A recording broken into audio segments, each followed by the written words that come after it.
Et bonjour, bonjour. Ravi de vous retrouver ce vendredi. Un nouveau sujet aujourd'hui qu'on vous propose. On a une invitée, Laetitia, à côté de moi, Laetitia Caneza qui va se présenter.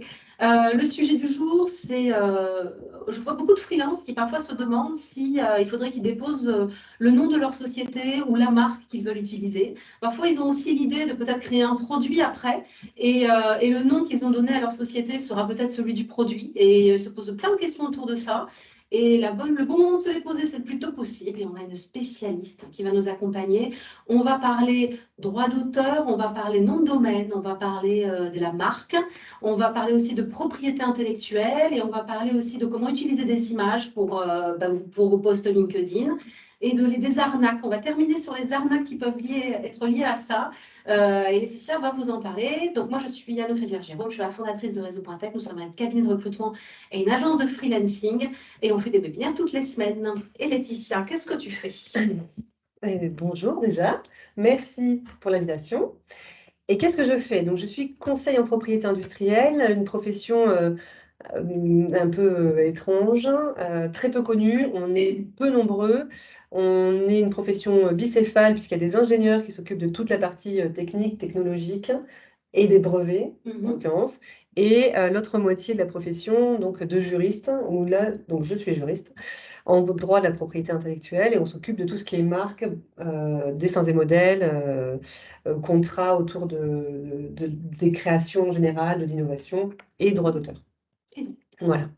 Donc, nous ne sommes pas avocats, nous sommes conseils en propriété industrielle et nous ne faisons que ça. Les brevets, ça rentre en droit d'auteur? Pas du tout. C'est un droit indépendant, c'est un titre de propriété industrielle et ça porte sur. Alors en fait, chaque titre, chaque droit porte sur une création particulière. Donc les brevets, c'est pour tout ce qui est technologique. Le droit d'auteur, ce sont les créations dites intellectuelles. On va en reparler, je crois, après. Oui. Les marques, c'est les créations commerciales, enfin les signes distinctifs, le nom qu'on donne à un produit ou à une entreprise ou à un service. Et qu'est-ce qui me manque? Le dessin des modèles, enfin tout ce qui est dessin des modèles, c'est sur la protection du design. Voilà, vaste sujet. Eh bien, on est parti. C'est parti pour les slides. Rémi, si tu peux nous les partager. C'est bon. Ah ben, la première question, comment protéger mon idée? J'ai une idée, j'ai envie de faire un truc. Je pense qu'elle est brillante, qu'elle est géniale. J'ai inventé le nouvel eBay et le nouvel Blablacar. Comment protéger ça? Eh bien, Anouk, tu ne peux pas. Next. Alors non, en fait, je plaisante un peu. En fait, l'idée en tant que telle ne se protège pas. On considère que une idée est libre est dite de libre parcours. Voilà, ça c'est la terminologie qu'on utilise dans le domaine juridique. On dit que l'idée est de libre parcours. Vous donnez la même idée à deux personnes que vous mettez dans deux pièces différentes, elles ne vont pas la concrétiser de la même façon. C'est-à-dire qu'on aura deux résultats tangibles, deux solutions techniques ou esthétiques qui seront différentes alors que l'idée de base était la même. Tu peux avoir l'idée d'un réseau social et puis avoir des applications qui sont très différentes. LinkedIn, Facebook, TikTok, ce sont des réseaux sociaux avec chacun une finalité, des spécificités qui leur appartiennent. Donc l'idée en tant que telle ne se protège pas. Ce qui va être protégeable, c'est la façon dont tu rends tangible ton idée. Donc, ça va être grâce à un cahier des charges si tu dois faire appel à un prestat. Tu as déjà un prototype, donc ton idée elle est déjà concrétisée sur plan en tout cas, et là tu vas pouvoir envisager une protection. Donc si ton idée elle est purement technologique, c'est une solution technique nouvelle, là tu pourras envisager de déposer un brevet. Si ton idée, la façon dont tu l'as rendue tangible, en fait tu te rends compte que c'est à destination commerciale et c'est le nom d'un nouveau produit, ou c'est le nouveau nom d'un produit aussi, là, on va partir sur la marque. Donc, en fonction, en fait, du résultat issu de cette idée-là, on va en tout cas définir la meilleure protection possible, en fonction de la définition et de la destination de ta création. On peut tous avoir l'idée d'eBay, après c'est l'exécution, est-ce qu'on va en faire, les choix technologiques. C'est ça. Que là, on va pouvoir protéger le nom d'eBay, on va pouvoir protéger la façon technologique d'aller gérer les choses, ou alors un dessin. C'est ça, les fonctionnalités de l'application, le code logiciel, enfin le code source. Alors après, c'est vrai qu'eBay, c'est Internet, tout ce qui est numérique, c'est encore un peu particulier, mais tu as l'idée d'une gourde. Bah, il y a le nom, enfin en tout cas là, il y a la marque. Mais il y a peut-être une solution technique sur le bouchon. La façon dont tu t'es dit, bah, ce bouchon-là, il doit tenir d'une certaine manière. Donc là, l'idée en tant que telle, c'est le côté imperméable, hein, en tout cas hermétique de ton bouchon. Tu as trouvé une solution technique, une idée est issue de cette idée-là, pardon. Et donc là, tu auras du brevet. Après, sur le design en tant que tel, tu auras peut-être aussi, tu t'es dit, bon, la gourde, elle doit avoir cette forme-là, j'ai cette idée-là, en tout cas, de gourde. Et là, tu auras une protection sur la forme en tant que telle. Voilà. Donc, c'est une combinaison, en fait, hein, de protection. Mais l'idée, quand on dit l'idée ou le concept, lui, ne se protège pas. Donc, il faut faire attention, effectivement. Quand on a une idée brillante avec laquelle on va pouvoir vivre jusqu'à la fin de ses jours et avoir une retraite confortable, il faut faire attention à ne pas trop en parler à l'extérieur. Quand même. Parce que si ça se trouve, l'idée va être viable. Et ce serait bien en attendant le cheminement intellectuel qui va permettre de la concrétiser, peut-être de ne pas trop en parler à l'extérieur. D'accord. D'accord. Donc, De faire attention à la communication. Quand on va voir des forums, etc. Exactement. Avant que tout soit un peu concrétisé. Ouais. Ok. Question suivante, Rémi. Qu'est-ce que le droit d'auteur? Alors ça, là, on rentre dans des termes, moi j'avoue, je viens du monde de l'ingénierie, je ne sais pas exactement ce que se cache derrière ce terme. Je pense que beaucoup, beaucoup de nos auditeurs non plus ne le savent pas. Qu'est-ce que c'est? Oui, c'est vrai qu'on a déjà évoqué les différents types de droits. Donc j'ai dit le brevet pour la partie technologique, technique. Après, il y a des critères de validité spécifiques, mais ce n'est pas le sujet du jour. La marque sur les signes distinctifs, le dessin des modèles sur la partie design et esthétique d'un produit. Et le droit d'auteur, il est un peu à part. Le droit d'auteur, il protège toute création intellectuelle. Alors c'est vaste, hein. Et effectivement, dans le Code de la propriété intellectuelle, il y a tout un chapitre qui est consacré évidemment au droit d'auteur et qui liste ce qui peut être considéré comme une création intellectuelle. Alors on parle même d'œuvres de l'esprit de l'auteur, qui portent l'empreinte de l'esprit de son auteur. Donc c'est suffisamment flou et vaste pour englober pas mal de notions. Donc dedans, on peut avoir évidemment tout ce qui est art appliqué, donc sculpture, peinture, littérature, ce qui est assez classique quand on pense droit d'auteur, mais on a aussi les bases de données, on a les interfaces graphiques, on a le code source des logiciels, on a les articles et publications scientifiques. On peut avoir du droit d'auteur sur un post LinkedIn, par exemple, même si c'est très formaté maintenant, hein, la communication sur les réseaux sociaux.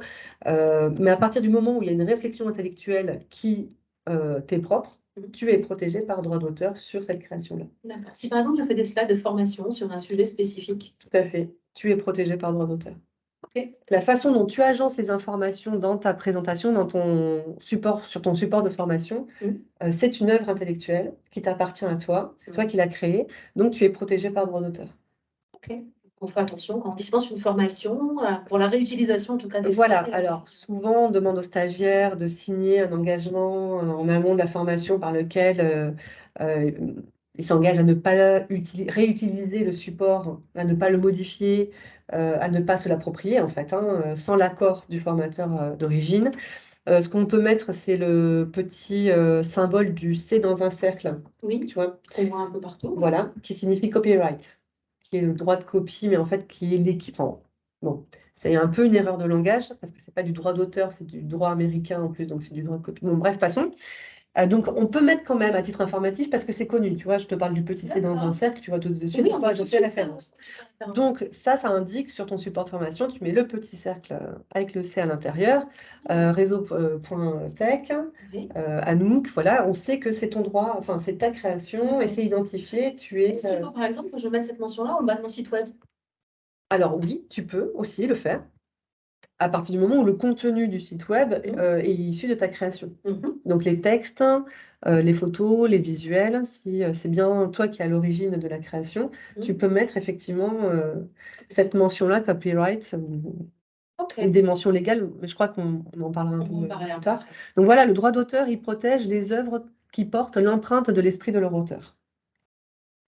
Est-ce qu'un cahier des charges écrit par un ingénieur sur un produit électronique, on va parler un peu de mon monde électronique, ça peut être protégé par droit d'auteur? Complètement, bien sûr. Si c'est pas formaté, enfin, si c'est pas un formalisme qui est classique dans sa profession. D'accord. Si on C'est pas retrouve des tas de l'art. systématiquement Mhm. la même façon de présenter l'information et qu'en gros, il a changé deux, trois termes à l'intérieur pour que ça colle à son projet, Mhm. là, on ne peut pas dire qu'il y a du droit d'auteur. Par contre, s'il crée vraiment le cahier des charges de A à Z selon un plan qui lui est propre et qui n'a pas été déjà vu par le passé sur d'autres projets, là, oui, effectivement, il y a du droit d'auteur puisque c'est un travail intellectuel qu'il a produit. Vous avez un petit blog, une petite conversation, Rémi va vous faire coucou dessus, où vous pouvez vous poser vos questions. Si vous avez des questions spécifiques ou sur des points précis, notamment si vous êtes freelance aujourd'hui en mission, vous vous posez des questions par rapport à la propriété de ce que vous avez produit pendant votre mission ou des sujets spécifiques comme ça, n'hésitez pas. Question suivante, Rémi, du coup. Ah bah. Bon, bien en parler un petit peu. Mais si je suis freelance, en quoi moi je suis concernée par le droit d'auteur dans Alors, mon activité freelance, c'est indépendant? aussi vaste que la notion Oui. de droit d'auteur, en fait. Oui. Hein. En fait, freelance, c'est en plein de choses. On peut être freelance graphiste, on peut Alors, être freelance ingénieur et on fournit de la prestation intellectuelle, là pour le coup. alors si je prends, c'est plus simple pour moi, le freelance graphiste, parce que je vois à peu près ce que ça couvre, plus facilement en tout cas. Euh, je suis directement concernée par le droit d'auteur dans la mesure où je vais produire pour mon client une œuvre.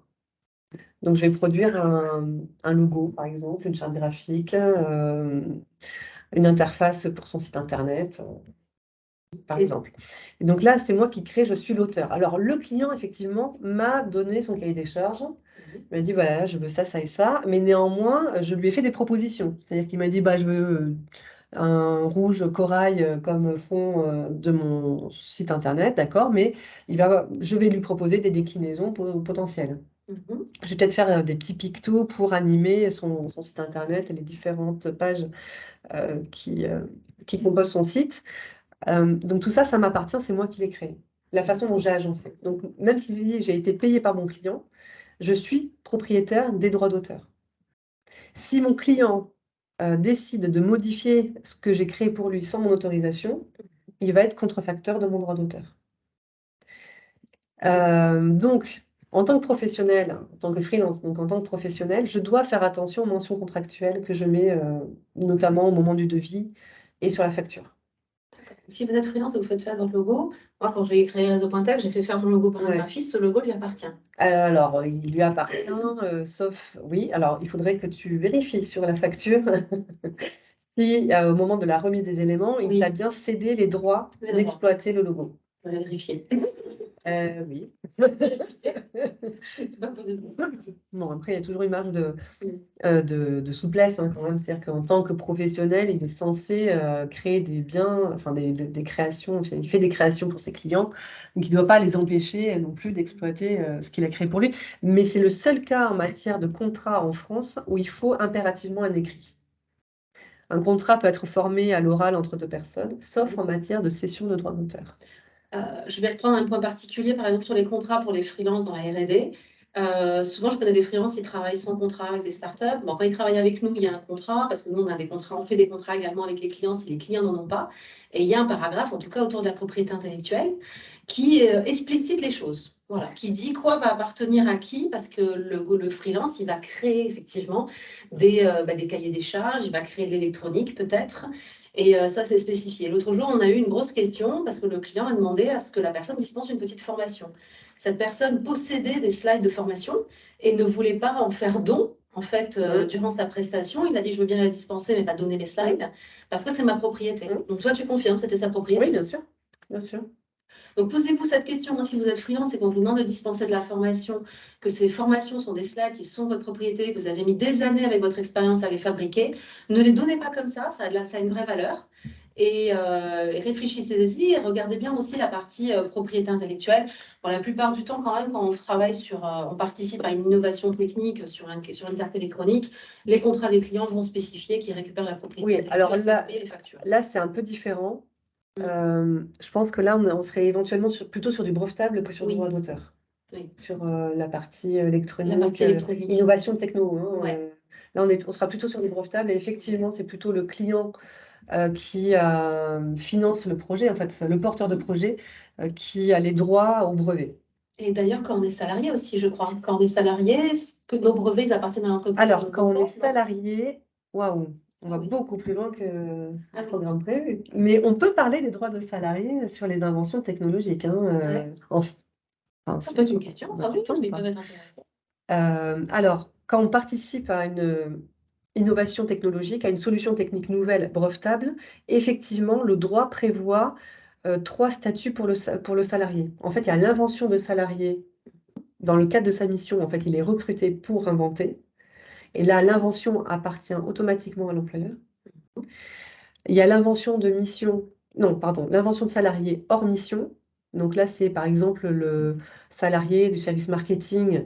Donc, c'est pas du tout dans sa mission, mais il développe un produit nouveau dans l'intérêt de son employeur. Donc là, il y a un droit de préemption.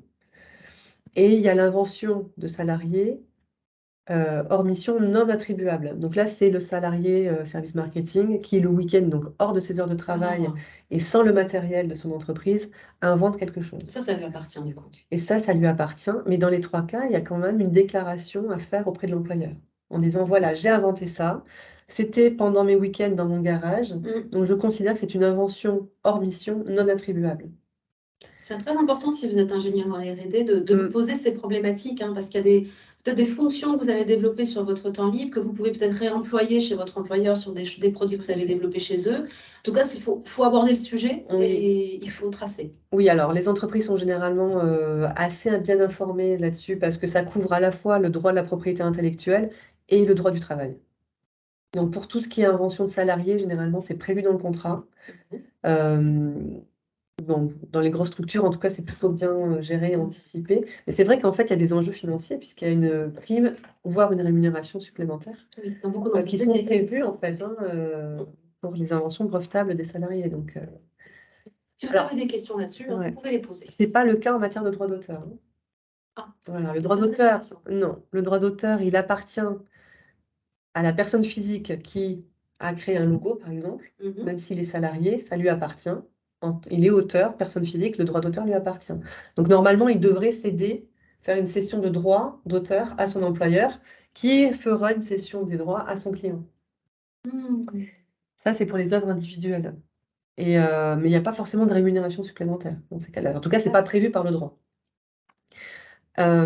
Généralement, quand même, sur les inventions, enfin sur les créations esthétiques, graphiques des salariés, on est plutôt sur des œuvres collectives. C'est-à-dire qu'il y a plusieurs intervenants. Mhm. Et donc là, dans ce cas-là, le droit d'auteur appartient à l'entreprise.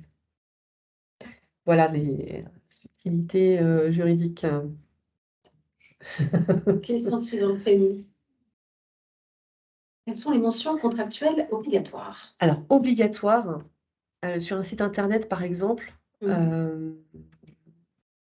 obligatoire, je dirais qu'il y a les mentions légales qui identifient l'hébergeur, l'éditeur du site internet déjà. Il peut y avoir les conditions générales de vente, mais elles sont pas obligatoires. C'est-à-dire qu'on n'a pas l'obligation de les mettre en accès sur le site internet, mais par contre, on doit obligatoirement les avoir disponibles à la demande pour nos clients. D'accord. Euh, Quand vous mettez des images qui ne vous appartiennent pas, c'est citer les sources ou des textes, par exemple. Euh, Tu fais appel à un photographe pour mettre prendre des photos de tes collaborateurs ou de ton entreprise. On l'a fait la semaine dernière. Ah On a fait voilà, appel à un bon photographe qui a alors, pris en photo l'équipe pour changer la photo du formidable. site web. Donc tu vérifieras à nouveau sur la facture si tu as bien cédé les droits d'exploiter la photo. Mm. Même si tu as payé pour, hein, il faut Oui. la mention écrite. J'insiste. Et il peut aussi t'imposer de mentionner son nom en tant qu'auteur de la photo. Ça, c'est un droit qui est inaliénable, qui lui appartient. Il peut t'imposer. Donc, tu peux ne Par pas le mettre, exemple, mais c'est toujours mieux de citer l'auteur il y a des des... photos qu'on va réutiliser parce qu'on doit faire un article qui va être sur l'usine digitale Mm. bientôt. Et on lui a fait faire des photos justement à cette fin-là qui vont Mm. être mises sur le web, sur l'usine digitale. D'accord? Donc là, il faut que je pose la question et que j'aille récupérer en tout cas, que je vérifie que c'est Vérifie. indiqué sur la facture. Ouais. Parce que peut-être que ces photos-là, ils Mm. t'autorisent à t'en servir dans ce cadre-là, mais tu ne pourras pas t'en servir dans 3 mois pour autre chose.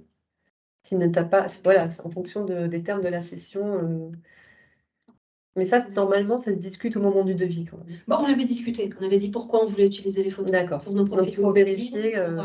pour notre signature de mail, pour mettre à jour sur le site web et pour les articles D'accord. qu'on allait faire en ligne. Mais il faut Voilà. peut-être vérifier quand même que ça apparaisse bien par écrit à un moment. D'accord. Voilà. On a parlé tout à l'heure du petit c. Oui, donc ça c'est la mention copyright pour indiquer qu'il y a un droit d'auteur hein, sur la photo, sur le texte, sur le site internet. Mhm. Euh, voilà. En termes d'obligations légales sur les sites internet, c'est vrai que c'est pas contraignant, D'accord. hein. Ça peut rassurer. C'est bon. Question suivante, Rémi.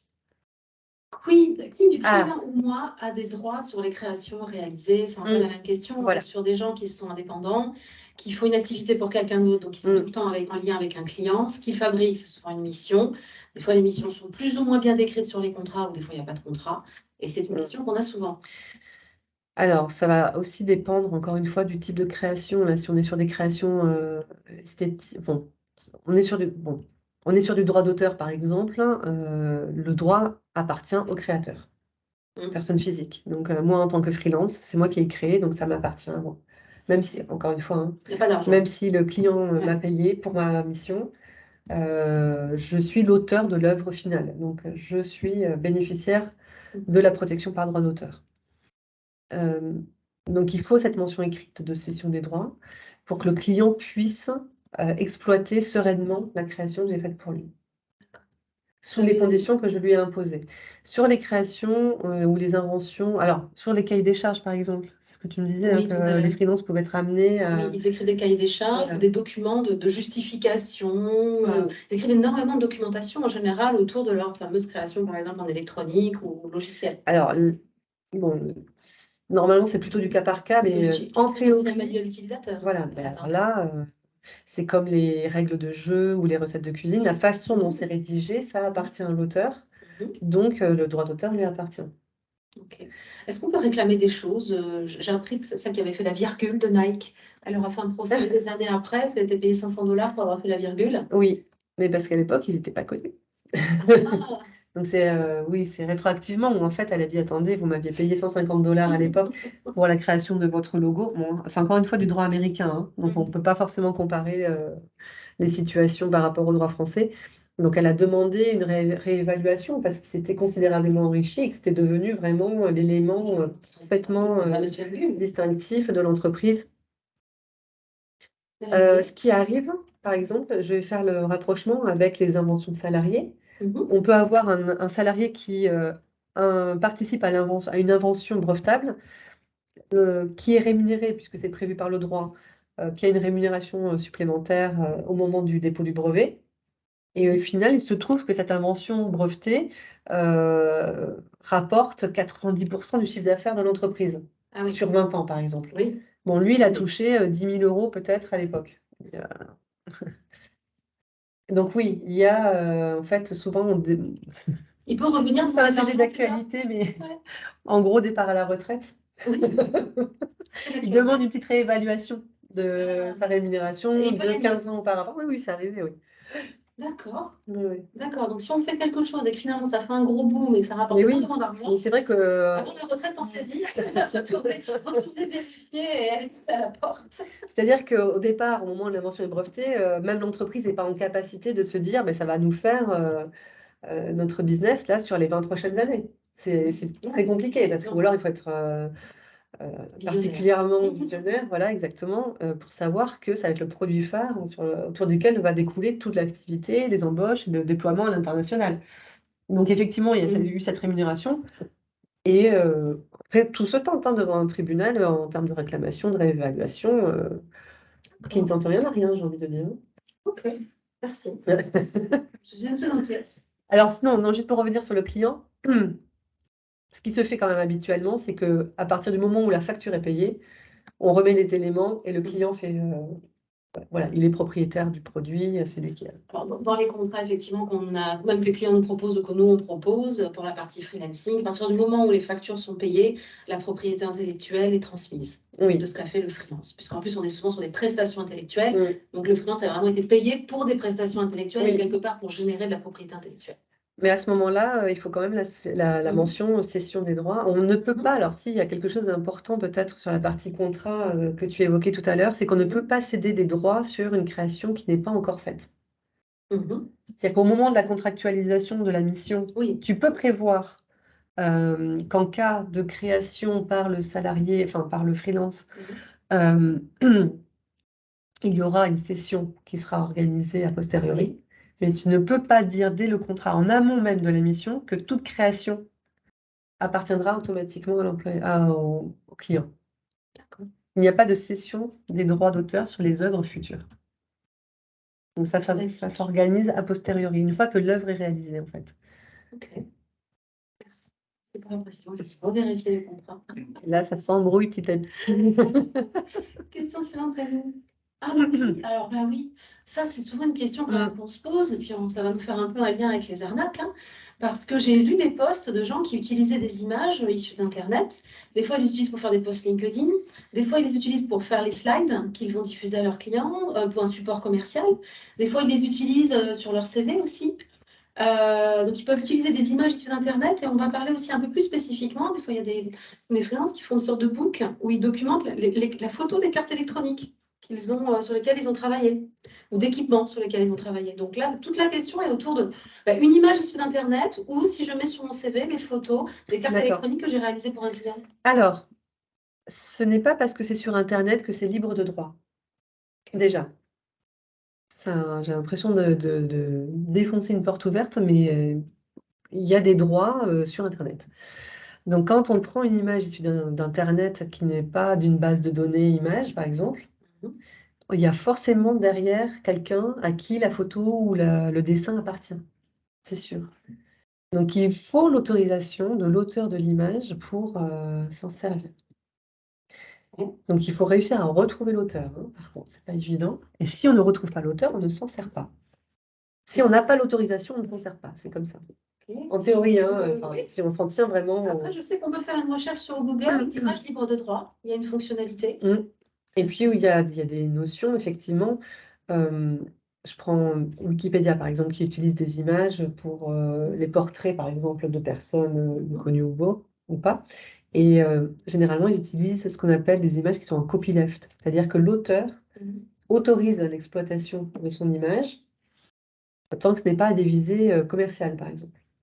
D'accord, on n'est pas Donc, il y a quand même un contrat. Sur une gourde qu'on va vendre, quoi. Non. C'est ça, c'est l'idée commerciale. Si je prends une image et que je le mets sur des gourdes et que je vends, cette gourde, c'est un usage commercial. Oui, tout à fait. Si je prends cette image et que je la mets sur mon post LinkedIn, alors, ça dépend, parce que tu as des posts LinkedIn qui sont destinés à faire la promotion de tes services. ouais. Donc, c'est un usage commercial. Si c'est à titre informatif, là, par exemple, tu utilises la photo, ma photo, par exemple. Oui, ça y est, sur LinkedIn, je l'ai mis tout à l'heure. Et la photo d'origine qui a été prise par quelqu'un, on n'a pas demandé son autorisation, mais parce que, bon, du point de vue esthétique, je ne suis pas sûre qu'il y ait non plus grand-chose à faire valoir en termes de droit d'auteur. En termes de droit d'auteur, s'il te plaît. Euh, et, et puis, il n'y a pas un usage commercial, en fait. Là, on ne vend pas un service, en fait, hein, donc, je vais, alors il y a Adobe Stock, il y en a plein d'autres, mais tu vas nous donner les noms là. Il y a des banques d'images sur lesquelles on peut payer un abonnement ou on peut acheter des images aussi.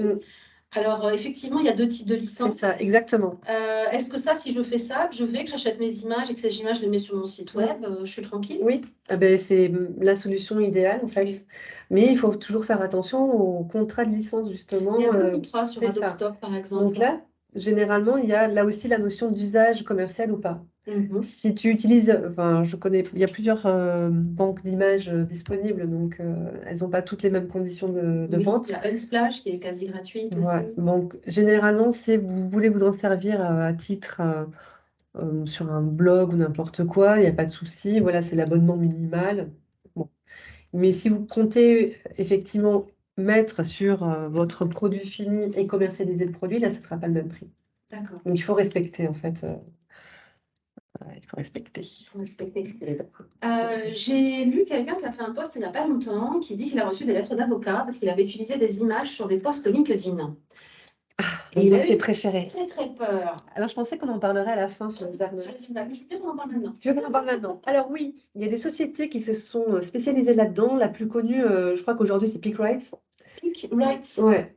Okay. Comme Picture Rights, j'imagine. Alors, ce sont des sociétés qui sont établies généralement dans les pays d'Europe de l'Est, vraisemblablement, la fiscalité est beaucoup plus avantageuse, et qui ont développé des logiciels qui screenent Internet tous les jours. Et donc, sur ces sites-là, donc, je suis, par exemple, un photographe plus ou moins connu. Je télécharge mes photos sur ce site-là, sur PicRights. PicRights donc screen avec son logiciel Internet, et s'il reconnaît une de mes photos, Oui. ils ont un système de partenariat. Alors, non, le premier temps, c'est que le logiciel est configuré pour envoyer des courriers ou des mails disant vous n'avez pas le droit d'utiliser cette photo.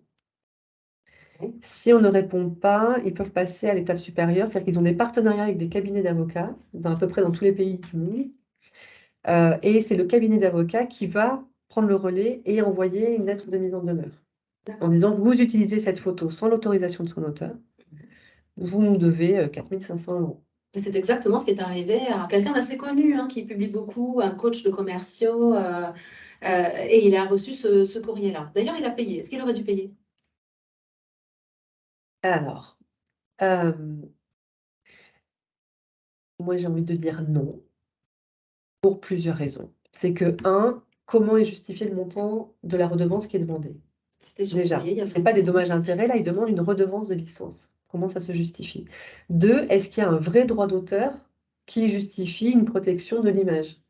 Parce que la notion de droit d'auteur en termes de photo, c'est, enfin, typiquement, tu prends une photo, un selfie de nous, il n'y a pas de droit d'auteur dessus. Parce que la luminosité, c'est celle du bureau. Le fond, bon, bah, voilà, il n'y a pas de travail de studio, il n'y a pas de recherche de Oui. cadre, il n'y a pas Pas d'activité artistique. il n'y a pas de travail de laboratoire photo derrière pour enjoliver la photo.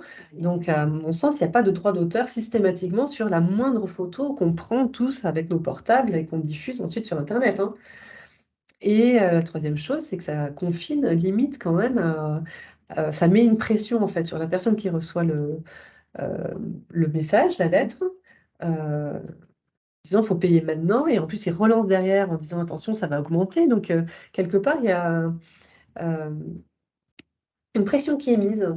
Et je pense que c'est dans la plupart des cas, je dirais, j'ai pas d'estimation, mais de mon expérience, parce que j'ai beaucoup de clients qui ont été également concernés par ce type de courrier, je dirais qu'à 90%, c'est pas justifié. Ok, donc c'est une arnaque. Pour une partie. C'est, alors, est-ce qu'on peut appeler ça une arnaque? Un abus. Pour moi, c'est abusif. C'est abusif. Pour moi, c'est abusif parce qu'il n'y a pas d'étude réelle de la portée du droit d'auteur. Il n'y a pas de justification systématique du droit d'auteur. Et pour reprendre l'exemple de copyleft sur la photo sur Wikipédia, j'ai une association donc, qui doit avoir 5 000 € de budget annuel, qui, pour annoncer son programme, donc, qui est dans le cinéma en l'occurrence, son programme prend une photo sur Wikipédia d'un réalisateur qui est invité. Et là, bam, lettre de mise en demeure, vous utilisez une photo sans l'autorisation de son auteur. Sauf que sur Wikipédia, la photo, elle était bien en copyleft, c'est-à-dire que l'auteur est identifié et dit que on peut se servir de sa photo tant qu'il n'y a pas une visée commerciale. Et donc là, en plus, la photo, c'était une même chose, hein. Le photographe, il n'avait pas le choix, il était à cet endroit-là. Il prend comme il peut le portrait du réalisateur qui était devant lui. Il n'y a aucune recherche esthétique, c'est sûr. Il y a le spot qui est derrière qui fait un contre-jour énorme. Enfin, il n'y a aucune recherche esthétique. Et alors, après, 5 000, il demandait 5 000 € pour rien. Donc, alors moi, dans ces cas-là, j'ai tendance à dire retirez la photo et ne répondez pas. Vous allez recevoir des relances. Mais à ce jour, je crois qu'il n'y a eu aucune action devant les tribunaux qui a été ils n'iront initiée. pas jusqu'au tribunal parce que ça, Pour c'est le vraiment moment, quand en même tout abusé. cas, je n'ai pas entendu Ok. parler d'actions qui soient allées jusque devant les tribunaux. Et le droit à l'image, alors ça c'est quand on est maman, hein, et qu'on met ses gamins au claé, on nous demande constamment de signer le droit à l'image, est-ce qu'on accepte notre gamin sur en photo, sur la prochaine brochure de la mairie, s'il y a une sortie, ils les prennent en photo et les mettent sur la brochure de la mairie. Si nous on organise une soirée avec des freelances, une after work, et qu'on prend des photos des freelances et qu'on les utilise pour un post LinkedIn par exemple, qu'est-ce qu'il faut qu'on fasse là-dessus? Alors là, il y a plein de subtilités juridiques. À savoir, si c'est un événement public, par exemple, on ne peut pas s'opposer à la diffusion de... Donc, si je fais une conférence internationale et que je suis prise en photo, je n'ai pas le droit de m'opposer à ça. Et Non. moi, je peux prendre des photos des gens à la conférence de manière globale. Alors, par contre, si les personnes qui sont... alors, je te parle des photos de groupe, hein, plutôt. D'accord. Par contre, si les personnes sont clairement identifiables, Mhm. là, il faut leur autorisation. Ok. D'accord. Donc, même Normalement. conférence, je prends une photo du speaker, je devrais aller voir le Oui. speaker après pour lui dire Ouais. est-ce que j'ai votre Ouais. autorisation de Ouais. le Ouais. mettre. Normalement, ça, voilà. Alors, c'est plus pour les personnes qui sont. Bon, le speaker, il est sur scène, donc Il c'est est un un peu peu là différent. pour être en photo, hein. Voilà. Par contre, si c'est des photos du public, c'est-à-dire ton voisin de rangée, par exemple, que tu prends en Mm. photo, là, il faut son autorisation, c'est sûr, parce que lui, il n'est pas sur scène et il n'est pas en démonstration. D'accord. Si je prends le selfie avec ma collègue, je fais un petit crop pour enlever Voilà, c'est les les voisins. personnes qui sont derrière, par exemple, qui n'ont rien demandé et qui, ça se trouve, ne sont pas enfin, Ils sont pas censés être là. c'est jamais. Ça arrive à Roland-Garros, De où il y a quoi des couples illégitimes comme ça, Qui se sont fait prendre. D'accord. à cause des caméras qui passent dans les tribunes. Je crois que ça arrive aussi au truc américain, là, au Super Bowl, Oui, dans les matchs. oui, avec la kiss kiss cam. cam. Oui, oui. Il y a des couples qui se sont fait Oui, prendre. j'aime beaucoup ce genre d'histoire. Donc, sur le droit à l'image, oui, c'est assez particulier. Donc, tu On ne nous peut pas conseilles d'aller utiliser. sur des banques d'images. Soit on va sur une Oui, banque d'images gratuite, soit on oui, va sur une banque d'images et on paye une licence. Nous, par oui, exemple, on a pris pour 10 € par mois, on peut s'abonner à Adobe Stock et avoir quelques images par mois. tout à fait. Et on utilise Ouais. ça pour le site Oui. web. Donc, tout ça, Mais en ça tout reste cas, légal. prendre Ok. une photo ou une image sur Internet, mais en s'assurant de l'autorisation par son auteur. Ok. On trouve, sans aller jusqu'aux banques d'images, mais on trouve une image qui nous intéresse sur Internet. Mm. On peut contacter effectivement la personne en disant, ben voilà, j'aimerais exploiter dans tel cadre, est-ce que vous m'y autorisez à titre gratuit ou pas? Et si ou pas, à quel prix vous me la cédez? D'accord. D'accord. On va arriver sur le droit des marques, je pense, là, Rémi. Vas-y. Ah, À quoi sert une une marque? marque. Alors, tout à l'heure, tu as dit un petit peu ce que c'était une marque. Là, on en a une, là, Ah elle là était à là. l'infini Elle est derrière nous. magnifique d'ailleurs. Magnifique. Ouais, très bien déposée, hein. Je sais pas qui a fait le travail, mais Alors, à quoi sert une marque? à quoi sert une marque? Alors, une marque, qu'est-ce qu'une marque? Une marque, c'est un signe. Euh, donc, ça peut être un signe verbal, figuratif, ça peut être un hologramme, ça peut être une marque de mouvement, ça peut être plein de choses aujourd'hui qui couvrent un territoire donné et des produits et services précis. Donc, il y a une forme de trilogie. C'est-à-dire que quand on dépose une demande de marque auprès de l'INPI pour la France, on doit lister les produits et services qu'on va vendre sous ce nom-là et on sera protégé pour la France. Point. C'est un monopole qu'on accorde, enfin que l'Office accorde sur un temps donné, sur ce nom-là, pour ces produits-là. C'est-à-dire que pendant 10 ans, puisque la marque est valide 10 ans, renouvelable indéfiniment, pendant 10 ans, tu seras la seule en France à pouvoir utiliser ce nom-là pour les produits et services couverts au moment du dépôt. Donc, à quoi sert une marque? Elle sert à empêcher les tiers Mhm. d'utiliser le même nom ou un nom très proche pour des produits et services identiques ou similaires. Éviter qu'il y ait un risque de confusion entre ton activité et celle de ce concurrent. Donc, ça te permet de fidéliser ta clientèle, de valoriser ton entreprise, ton activité autour d'un nom et de capitaliser dessus et puis, de Donc, te défendre en fait. je sais que Surtout. tu as plein d'histoires là-dessus, justement, sur des conflits entre marques et des choses comme ça. Est-ce que tu en as une à nous donner pour qu'on comprenne un peu ce qu'il y a derrière? Les bonnes histoires de Tata Letty. Qu'est-ce que je pourrais te donner comme exemple? Alors, euh, sur les litiges, par exemple, sur le contentieux potentiel, alors là, j'ai des exemples qui sont un peu abusifs. Est-ce qu'on les mettrait pas à la fin plutôt? D'accord. Des exemples Moi, plus j'ai positifs. le bon angle.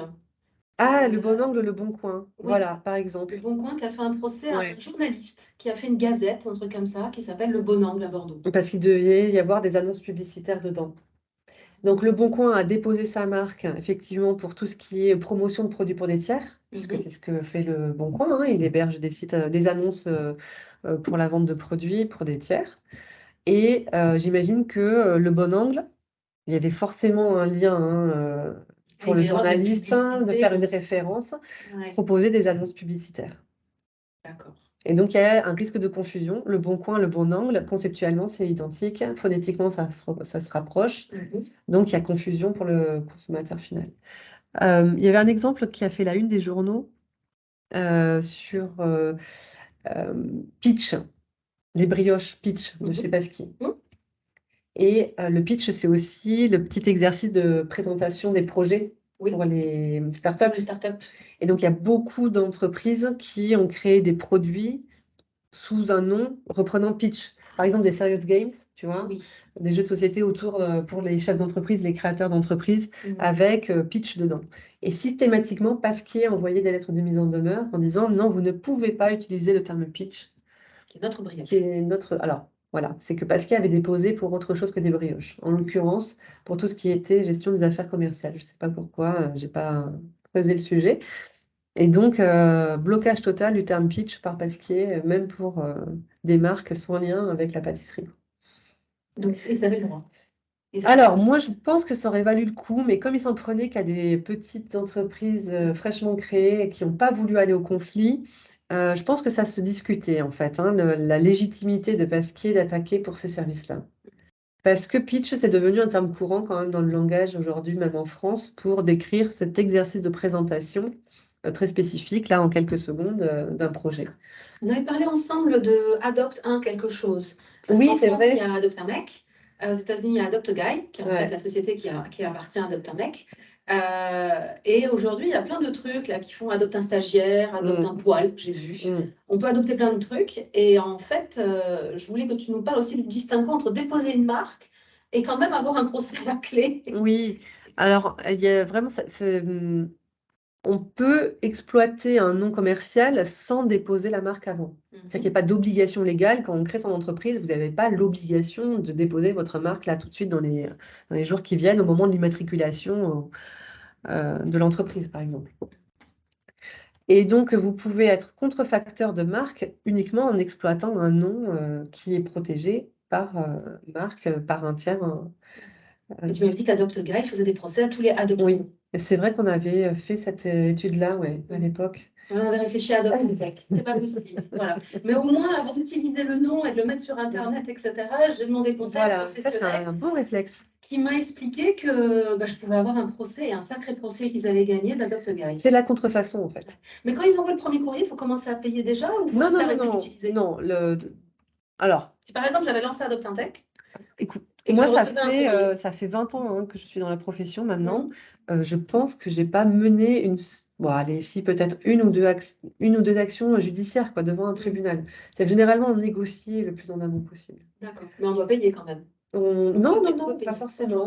Ça dépend des pratiques. Moi, j'ai des clients qui sont pas pour assommer le petit en face qui a malencontreusement, sans le savoir, de bonne foi, copié leur marque, en disant ça va être plus compliqué de chercher à récupérer l'argent que de mettre fin en fait à l'histoire. À partir du moment où la personne retire le produit ou la marque litigieuse, on va dire, qui copie celle de mon client, généralement mon client dit c'est bon, on arrête là, on va pas aller Je plus loin. connais une plateforme web qui a tourné plusieurs années et ils ont eu un procès, enfin, ils ont été attaqués et du coup, ils ont dû laisser tomber leur nom. Ils ont dû renommer la plateforme, mais ils ont dû aussi renommer la société. Oui. Ils ont dû renommer l'intégralité des documents. Ils ont dû, enfin, tout changer partout. Et ils m'ont dit, c'est pas tant. Bon, après, ils me disent, ils ont mis des redirections. Enfin, ils ont réussi quand même à garder leur audience. La question n'est pas là, mais ça leur a coûté très cher. Ça a été beaucoup d'administratifs, beaucoup de choses à changer. Alors, Donc, il faut réfléchir ça quand même avant de créer dépend. une Encore une fois, société. c'est cas par cas. Et effectivement, normalement, euh, la première, la première chose à faire quand on choisit un nom pour son entreprise, c'est d'aller vérifier que le nom n'est pas déjà pris par un tiers. D'accord. Ça, c'est la première chose à faire. S'assurer qu'il n'a pas une marque déposée. S'assurer qu'il n'a pas que ce n'est pas sa dénomination sociale, parce que des fois, le nom commercial peut différer de la dénomination sociale aussi. Hein. Donc, on peut choisir un nom à titre de déno social et puis en prendre un autre. Oui, notre Tartemplon SA, mais derrière votre nom commercial, c'est Oasis. Oui, par exemple. Donc, il faut s'assurer, et pour ça, il y a quand même tous les outils aujourd'hui sur Internet. Hein. Donc, il y a la base marque de l'INPI, par exemple, qui permet d'accéder à toutes les demandes de marque qui ont été publiées, sachant qu'il y a quand même toujours un petit flou légal, parce que il faut compter 3 semaines à peu près entre le dépôt et le moment où la demande est publiée. Donc, c'est vrai que si la demande de marque a été déposée hier, on ne le saura pas. Il y a la base, par exemple, Infogreffe. Enfin, il y a la base Data INPI, en fait, sur laquelle vous avez aussi les noms de société, les noms de marques. Il ne faut pas hésiter quand on il crée faut sa aller société vérifier. quand même d'aller jeter un œil. Vérifier, ouais. Ok. Ouais. Bah, d'ailleurs, on va en parler du dépôt de marque. Rémi, si tu as la question suivante. Attends. Merci. Oui, Alors, oui, bah, je sais que c'est ton travail. Tu déposes c'est des ça. marques, tu as déposé la nôtre. Combien ça coûte?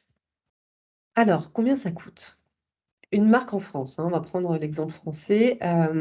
Il y a d'abord la taxe de l'INPI. Donc, il y a une taxe en fait qui n'est pas très élevée et qui dépend en fait du nombre. Je vous parlais, enfin, je veux vous parler des produits et services qu'on désigne au moment du dépôt. Quand en fait il existe une classification internationale avec 45 classes de produits et services et le montant des taxes dépend du nombre de classes. Donc, par exemple, vous avez la classe 35 avec tout ce qui est gestion des affaires commerciales, publicité, communication. Vous avez la classe 42 sur tout ce qui est R&D, création, design, site internet. Vous avez la classe 38 pour tout ce qui est télécommunication. Je cherche un petit peu dans ton secteur. Oui. Classe 41 sur tout ce qui est formation. Mhm. Voilà, donc là, j'ai 4 classes, par exemple, Déjà. qui sont pertinentes. Donc, la première classe, la taxe est de 190 euros et ensuite c'est 40 euros par classe supplémentaire. D'accord. Voilà, donc c'est pas excessif, hein. On n'est pas dans un pays où le montant des Est-ce qu'il taxes faut est très bien rédhibitoire. choisir ses classes? Il faut bien réfléchir à ça. Oui, c'est mieux. Il vaut mieux plus que pas assez parce que si on oublie une classe, il faut Comment la redéposer la formation? marque. Voilà. Mm. Et oui, donc il faut anticiper parce qu'une marque, elle est valide 10 ans. Donc, par exemple, il y a 3 ans, quand tu t'es lancé, enfin, c'est ça, Oui. est-ce que tu avais déjà la formation en tête dans les services que tu allais proposer, Non. par exemple? Pas du tout. Donc, au moment du dépôt, il y a 3 ans, tu aurais pu dire, bah non, moi, je fais que du recrutement. Et puis, au bout de 3 ans, tu dis, ah, mais je fais aussi de la formation. Bah, je dois redéposer ma marque pour les services qui manquent. Donc, si tu n'anticipes pas, tu es obligé de redéposer une nouvelle marque. Donc, tu te retrouves avec 2 marques Ah oui, pour des services qui sont c'est identique. bah, non, pas Pas forcément, mais connexe. qui se sont rajoutés en fait au fur et à mesure du temps. Donc, quand on crée sa société, il faut essayer de projeter ce Essayer qu'elle peut d'anticiper un devenir. peu, ouais. Donc, si vous êtes par exemple freelance, vous créez votre petit nom, vous réfléchissez à un nom qui vous parle, et qu'ensuite, quelques années après, vous allez fournir de la formation là-dessus, et que vous allez vendre cette formation, qu'elle va prendre de l'ampleur, etc., et que vous voulez un peu brander votre truc. Si vous n'y avez pas réfléchi en amont, bah, vous pouvez vous retrouver le bac dans l'eau et ne plus pouvoir utiliser le nom que vous avez donné, Oui, en fait. parce que vous aviez pas le qu'effectivement, droit. entre-temps, il peut y avoir un concurrent qui, lui, était sur la formation et a déposé le même nom. Et oui. Et donc là, vous êtes coincé, vous ne pouvez pas utiliser ce nom-là pour la formation. Donc, quand on dépose Par la marque, il exemple. faut voir grand. Il faut voir grand, il faut être Mhm. ambitieux, en fait. Et si on pense faire de l'international, il faut l'être encore plus, potentiellement. Alors oui, alors là, il y a d'autres questions qui se posent pour l'international. C'est est-ce que le nom que j'ai choisi pour mon marché français initial, à l'étranger, il va passer? Ah oui, bonne question. Il y a des traductions des fois qui sont commercialement Non, pas terribles, hein. il y en a qui sont des catastrophes. Ouais. Je pense à le modèle chez Audi qui Mhm. s'écrit E. Oui, e-tron. Oui. Voilà. Et il y a la Kona aussi. Et ça, en Il y a une France, ça voiture passe électrique, pas. un SUV électrique qui s'appelle Kona. Espèce de Pas connard. possible. C'est pas vendeur. C'est pas vendeur. Chez Chevrolet, ils avaient un modèle de voiture qui s'appelait la Matador. D'accord. Sauf que Matador en espagnol, ça veut dire tueur. Ça veut dire tueur. Ouais, sympa. Donc, pour une voiture, c'est Ouais, c'est un peu le tueur pas en très série. sécurisant, quoi. La voiture tueuse. Donc voilà, donc ça c'est le coût. Donc, ouais, Donc c'est en fait, différente. il y a la Ok. taxe. Et si on passe par des Voilà. professionnels? Et là, il y a les honoraires du cabinet du conseil en propriété industrielle, par exemple, qui va s'occuper du dépôt de marque. Donc là, les honoraires, ça dépend des cabinets. Je dirais qu'en moyenne, chez les CPI marques, Il y a les CPI, il y a les avocats aussi. alors voilà, il y a des avocats qui peuvent proposer, qui sont spécialisés en droit des marques. Je ne connais pas leurs tarifs. Enfin, en tout cas, ceux que j'ai connus, qui ont fait des dépôts de marque, que j'ai récupérés derrière, parce que c'est... C'est pas bien fait. Oh non, je ne me permettrai pas. Ils étaient chers. D'accord. Voilà, moi je dirais qu'en moyenne, dans les cabinets dans lesquels j'ai pu travailler, on était à 250, 300 euros. D'accord. Sur le conseil en propriété intellectuelle, il y en a beaucoup. Jusqu'à 3 classes. Et puis, par contre, ça couvre pas que le dépôt, hein. C'est-à-dire que nous, en tant que conseil en marque, en droit des marques, on suit toute la procédure administrative, on envoie les documents officiels, on gère les délais parce que dans 10 ans, on est content d'avoir son CPI marque qui envoie un courrier en disant ça fait 10 ans, il va falloir penser à renouveler. D'accord. Parce que nous, enfin, le client, tableau Excel, il est tombé. Quand il en a un, il est tombé aux oubliettes. Oui. L'agenda de la secrétaire, il y en a eu 10 depuis, il a disparu corps et biens. Donc le CPI Marque, il permet de soulager quand même toute la gestion administrative Tout ça, c'est dans les de la marque. 250-300 Ouais. euros. Et un avocat, c'est plusieurs milliers, Alors, je sais pas. à peu près. Je ne sais pas. Je ne suis pas avocate. Je ne peux pas dire. Je ne me permettrai pas. Si on fait appel à un professionnel, c'est quoi l'avantage? Enfin, moi, j'ai fait appel à un professionnel parce que j'avoue, j'avais vu des freelances qui me disaient, ah, mais moi, j'ai déposé ma marque, etc. En creusant, j'ai vu qu'ils avaient déposé leur nom sans leur logo et juste sur une seule classe. Alors, si on prend ton exemple, effectivement, on a fait un travail en amont du dépôt, si tu te souviens, où on avait Une analyse. détecté quand même que réseau, Oui, c'est un alors mot sur qui les est pas classes mal utilisé. 35, donc tout ce qui est recrutement notamment, il y avait déjà pas mal de monde. Donc, on avait réfléchi, est-ce qu'on mettait le point tech ou pas? Est-ce qu'on faisait le logo ou pas? Et donc, on est parti là-dessus. Donc, on a vraiment réfléchi en fonction de ce qu'on avait déjà repéré ensemble sur les droits existants de tiers sans lien avec ton activité. Donc, on avait fait cette recherche-là préalable pour vraiment se Par exemple, décider. j'ai vu aussi pas mal de sociétés qui avaient des mots autour de connexion, Voilà, mais c'est vrai Il qu'il y y a avait. plein de variantes aussi Ouais, par rapport à ça. oui. Et il y a plein de monde sur ce Et type il y a de mots beaucoup de aussi. monde. Et en fait, on est noyé là-dedans, en fait, hein. Donc, on mène cette réflexion-là ensemble. C'est-à-dire que moi, je vais avoir l'aspect juridique à t'apporter. Ouais. Toi, tu vois l'aspect commercial que je vais un peu freiner souvent en disant du point de vue juridique, c'est pas fameux. On va faire le libellé. C'est-à-dire que moi, je vais, au moment du dépôt, je vais rédiger un projet de libellé au regard de la classification internationale en mettant tous les termes qui me semblent pertinents en fonction du descriptif d'activité que tu m'auras donné et tu valides ou tu corriges. Et voilà, vraiment pour anticiper les années à venir, l'ambition professionnelle de déploiement. Donc l'activité telle qu'elle est aujourd'hui, telle qu'elle sera demain, éventuellement l'activité des concurrents pour bloquer un peu. D'accord. Et puis, Je connais- derrière, je gère tout le. Et je connais des freelances, par exemple, ils se sont lancés, ils ont mis un petit nom à leur société comme ça quand ils l'ont créée. Et en fait, quelques années plus tard, mais ils sont plus freelance, ils ont pris des salariés et ils ont créé carrément un produit. Alors des fois, c'est un produit web, hein, c'est une plateforme SaaS, des fois, c'est un produit tangible, des fois, c'est des choses modulaires pour faire plus vite des sites web pour un certain type de marché, par exemple dans l'immobilier. Et là, ils se rendent compte, effectivement, un peu tard, que ce nom qu'ils ont utilisé, cette clientèle qu'ils ont créée, eh ben, ils se retrouvent avec quelque chose qu'ils n'ont pas déposé. Alors, ils peuvent le faire 3 ans après? Ah oui, oui, complètement. Ils peuvent redéposer la marque. Encore une fois, il n'y a pas d'obligation légale à déposer une marque. Ça va les protéger, en tout C'est cas. mieux, mais oui, c'est comme quand on achète une maison, on prend une assurance ou une voiture. La marque, c'est un bien. Donc, si on est copié et qu'on n'a pas pris cette assurance-là, ça va savoir de la déposer, on ne peut rien faire et on laisse le voleur, en fait, utiliser ma voiture ou ma maison. Je peux rien faire. On avait un dernier sujet avant de terminer, parce que je sais qu'on va arriver au bout du temps. Rémi, Ah ben voilà, les erreurs, bon, ça, on a un peu ça, on en a parlé, prévu. c'était pas Ouais. celui-là. Ouais, c'était Ah ça, le oui, nom de domaine. non, Alors, j'ai des gens qui me disent, oui, ah, mais oui, oui, non, mais j'ai déposé, ma société s'appelle comme ça, et j'ai acheté le machin.fr. Donc, c'est à moi. voilà. Alors oui, c'est vrai, non, ça ne remplace pas une marque. La marque, je fais une analogie avec le totem d'immunité de koh. Oui. Enfin, on a une. Ouais, je sais. Quand on a une marque, en fait, ça permet, en cas de copie par un tiers, de dire j'ai le certificat d'enregistrement de la marque, je suis le seul en France à pouvoir m'en servir.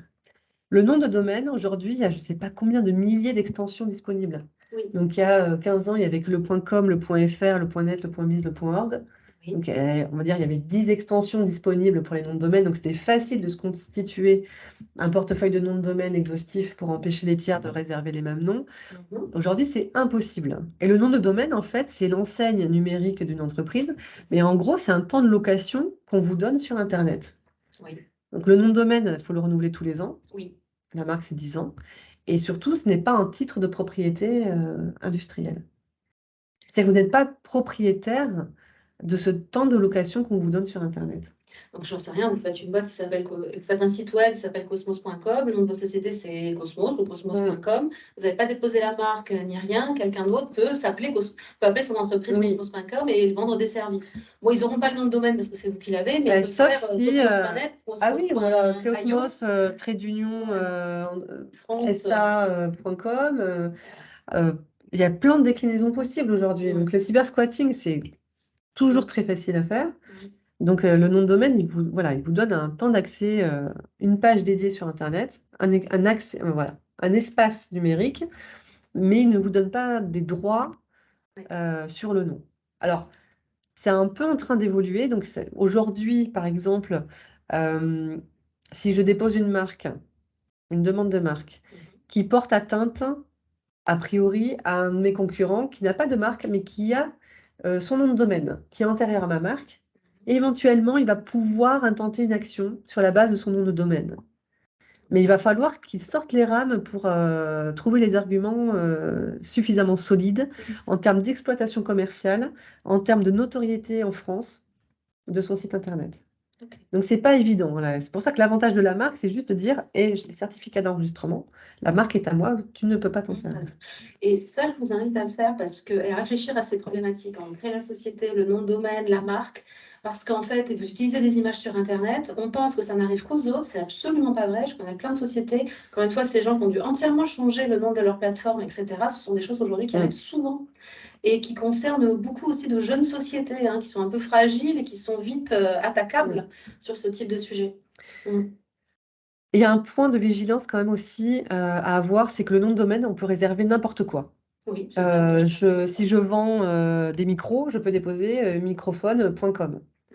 Par contre, si je vends, je ne peux pas déposer la marque microphone pour vendre des micros, puisque sinon, ça serait m'accorder un monopole sur le terme Sur qui un mot. décrit le terme, qui Ouais. décrit, pardon, le produit. Donc, il y a quand même, au moment du dépôt en France, il y a quand même un examen par l'INPI de la validité du signe qu'on a choisi à titre de marque, notamment ce critère de distinctivité. Est-ce que le nom que j'ai choisi décrit ou pas les produits que je vais vendre? Ah, je pense par exemple au site web, je connais quelqu'un qui prépare son mariage, il y a un site web, la mariage.net. Elle m'a montré, c'est génial, on peut tout faire. Je me doute que la société ne s'appelle pas mariage, parce que c'est un mot Voilà. courant, En tout cas, elle ne pourra pas du déposer, vocabulaire courant. ouais, elle pourra pas déposer la D'accord, et là, marque ça devrait mariage carton pour plein, ça. l'organisation de mariage, c'est sûr. D'accord. Donc, c'est pour ça que la marque a aussi une valeur juridique qui est stratosphérique par rapport à celle du nom de domaine. Nom de domaine, on peut réserver tout et n'importe quoi, il n'y a aucun souci. Enfin, il n'y a aucun souci, si, parce que ça peut porter atteinte aux droits d'un tiers. Donc, il faut faire attention quand on choisit sa marque aussi. Et c'est là l'intérêt de passer aussi par un conseil en propriété industrielle ou un avocat vraiment spécialisé en droit des marques. C'est sur le choix du nom. C'est-à-dire que moi, j'ai des clients qui viennent me voir en me disant, mais voilà, j'ai choisi ce nom-là. Et j'ai dit, OK, le problème, c'est qu'il est hyper évocateur pour votre activité. D'accord. C'est que là, vous me dites que vous allez vendre des microphones et que vous avez choisi le nom micro. Je dis, ça ne passera pas. C'est que vous allez payer une taxe auprès de l'INPI qui ne vous sera pas remboursée, mais je vous garantis que le nom sera rejeté, c'est sûr. Ah, parce qu'on paye avant que ce soit accepté? Ah ben oui, bien sûr. Oui, je ne t'ai pas posé la question. D'accord, faut payer Oui, d'abord. oui, c'est pas très élevé, mais Ok. Donc, il faut bien rémunérer les on n'est pas obligé de examinateurs. déposer sa marque. Par contre, ce que tu nous dis, c'est si on veut le faire, il passer par un professionnel parce qu'on voit bien que, Je ne enfin, vais pas, on je le vais pas voit dire bien, le contraire, oui. il y a une complexité beaucoup plus importante que ce qu'on Oui. pense. En fait, ça a l'air simple comme ça. Effectivement, l'interface de l'INPI sur le site pour le dépôt de marque est hyper ergonomique, très fonctionnelle. C'est un formulaire à remplir. Et en termes de formulaire administratif, on a vu pire. Mais il y a des implications juridiques derrière qui sont quand même assez importantes et qui ne sont pas forcément très bien appréhendées par les déposants. D'accord. On a une dernière question, Rémi. Et après, on va arrêter. Oui, les Les arnaques courantes. Donc, il y avait cette histoire de Pickright qui envoie des courriers pour les tendance avocats, abusif. 4500 balles, vous utilisez l'image sur LinkedIn. Voilà. L'autre point d'arnaque qui est systématique quand on dépose une demande de marque, c'est que vous allez recevoir un courrier avec un logo qui semble quelque chose d'un peu officiel, qui ressemblerait au logo de l'INPI, par exemple. Et c'est une facture en vous disant frais de publication et vous en avez pour 900 euros. Et ça ressemble vraiment à un courrier officiel, administratif. On a vraiment l'impression que c'est obligatoire et que ça vient de l'État, quoi. Et je confirme, je l'ai reçu. Voilà. Et ça vous est adressé en tant que déposant, même si vous passez par un mandataire. Oui, c'est moi qui l'ai reçu. Voilà. Et donc ça, c'est une arnaque. Et là, encore une fois, c'est amusant parce que quand on regarde en tout petit les caractères en bas, on voit que l'adresse est généralement, encore une fois, dans certains pays plutôt à l'est de l'Europe, de la France. Et moi, j'en connais qui ont payé 900 euros. En fait, c'est une publication sur un annuaire privé, quoi. et ça n'a aucune valeur Bon, juridique. c'est juste de la pub, donc C'est c'était de la juste une pub. arnaque.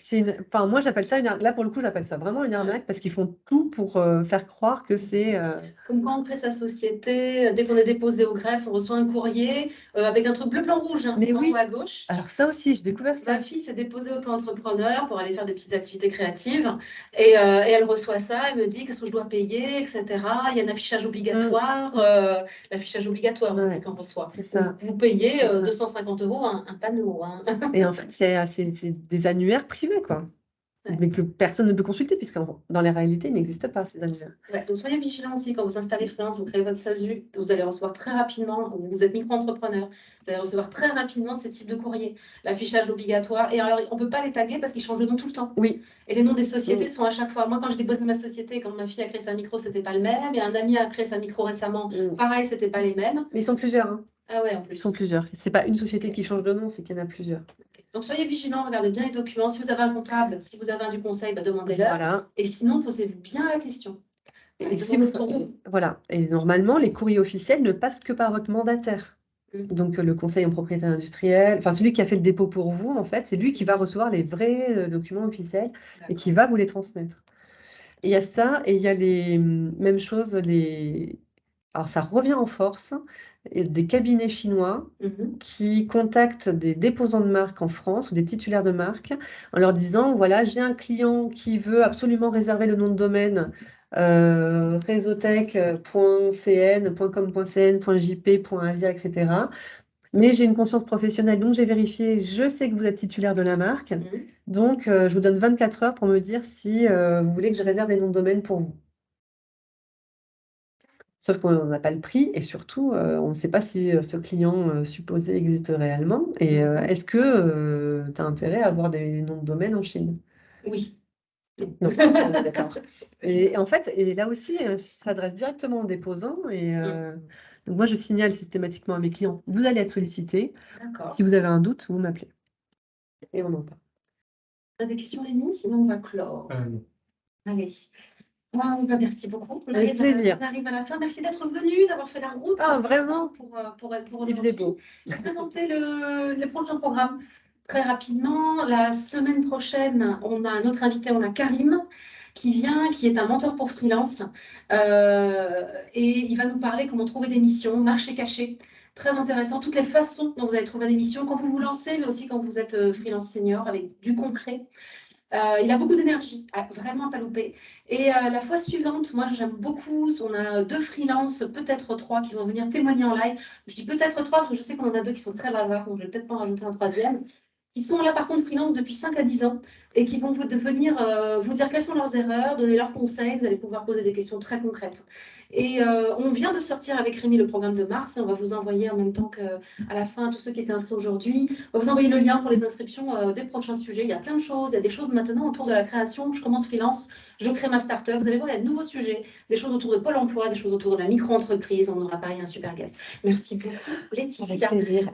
Dernière slide, vous avez les coordonnées de Laetitia, vous avez un QR code, vous pouvez la trouver sur LinkedIn et vous avez aussi sa société pour faire le dépôt de marque. Et voilà, si vous voulez avoir une jolie marque comme la nôtre déposée et être tranquille en fonction de ce que vous pouvez avoir comme ambition pour votre société, n'hésitez pas. Et moi, elle m'a vraiment très bien conseillé et j'en suis ravie. Bon, je vous dis à bientôt. Merci. À bientôt. Merci Rémi pour avoir tout géré.